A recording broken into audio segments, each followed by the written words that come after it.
ମୁଁ ଆପଣଙ୍କ ସହିତ ଗୋଟେ ବଢ଼ିଆ ରେସିପି ସେୟାର କରିବି। ଥରେ ଟ୍ରାଏ କରନ୍ତୁ, ପୁରା ମଜା ଆସିଯିବ। ଆମର 4-5 ଦିନ ହେଲାଣି ବାସି ଭାତ ଥିଲା।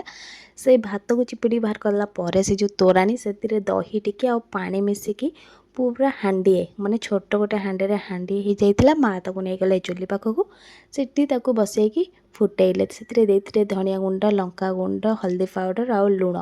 ସିଏ ଯେତେବେଳେ ଫୁଟି ଆସିଲା, ସେଥିରେ ଦେଇଦେଲେ ଚାଉଳ, ଅରୁଆ ଚାଉଳ ଗୁଣ୍ଡ, ତା ସହିତ ପରିବା ଅଛି କଖାରୁ, ବାଇଗଣ, ଭେଣ୍ଡି। ଭେଣ୍ଡିଟା ଟିକେ ଭାଜିକି ପକାଇଥିଲେ କାହିଁକିନା ସେଟା ନାଳୁଆ ଲାଗେ ବୋଲି। ଆଉ ବାକି ରହିଲା କଖାରୁ ଆଉ ବାଇଗଣ, ସେଗୁଡ଼ା କଞ୍ଚା ପକାଇ ଦେଇଥିଲେ। ପରିବା ଗୁଡ଼ା ଯେତେବେଳେ ସିଝିଗଲା ତାକୁ ଗୋଟେ ଅଲଗା ଜାଗାକୁ କାଢ଼ି ଦେଇଥିଲେ। ପୁଣି ବସାଇ ଦେଇଥିଲେ ଛୁଙ୍କ ମାରିବା ପାଇଁ। ଦେଇଥିଲେ ସେଥିରେ ଟିକେ ସୋରିଷ ତେଲ, ତା ସହିତ ଶୁଖିଲା ଲଙ୍କା, ଫୁଟଣ ଆଉ ଭୃଷଙ୍ଗ ପତ୍ର ସହିତ ଛେଚା ରସୁଣ। ଯେତେବେଳେ ରସୁଣ ଟିକେ ଲାଲ ଲାଲ ହେଇ ଆସିଲା, ସେଥିରେ ସେ ଛୁଙ୍କଟା ଦେଇଦେଲେ। ଅଧା ପକାଇଛନ୍ତି, ସେ ଯେଉଁ କାଞ୍ଜିଟାକୁ ଅଧା ଢାଳିଛନ୍ତି, ଛୁଙ୍କଟା ବାହାରିଯିବ ବୋଲି ତାକୁ ଘୋଡ଼େଇ ଦେଲେ। ତାପରେ ସେ ଛୁଙ୍କଟା ଯେତେବେଳେ ରହିଗଲା, ତା ଦେହରେ ସବୁ ଢାଳି ଦେଇକି ପୁରା ବଢ଼ିଆ ସେ ଛୁଙ୍କଟା ଦେଇଦେଲେ।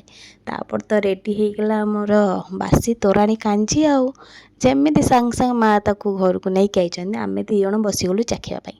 ମୁଁ ତ ଖାଲି ଟିକେ ତାଟିଆରେ ନେଇକି ଚାଖିଛି, ଆଉ ଜଣଙ୍କୁ ଦେଖ ସେ ପୁରା ଟୋଟାଲ୍ ଭାତ ଉପରେ ପକାଇ ନେଇ ଚାଖୁଛି। ବିଶ୍ୱାସ କରିବନି, ମୁଁ ଭାତ ଖାଇଲା ବେଳେ ପୁରା ତାଟିଆରେ ତାଟିଏ ନେଇଥିଲା। ଆଉ ସେଥିରେ ଟିକେ ଲଙ୍କା ଦଳି ଦେଲା ପରେ ଓହୋ, ତଣ୍ଟିରେ ତ ଲାଖିଗଲା। ମୁଁ ଆଉ ତ କିଛି କହିପାରିଲିନି।